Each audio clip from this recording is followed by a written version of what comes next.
বন্ধুরা দেখেন, ছোট ছোট বাচ্চারা কিভাবে সেকে সেকে মাছ মারতেছে, দুষ্টামি করতেছে। আমরাও ছোটবেলায় এভাবে মাছ মেরেছি, ছোটবেলায় এভাবেই দুষ্টুমি করেছি।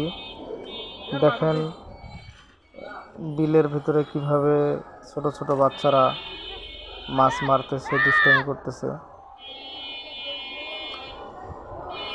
পুরো ভিডিওটা দেখেন, অনেক ভালো লাগবে, আপনাদের অতীতের কথা মনে পড়বে। ঠান্ডা ধরাস না, ঠান্ডা ধরাস না। মার মুখ ঢুকতে পারি।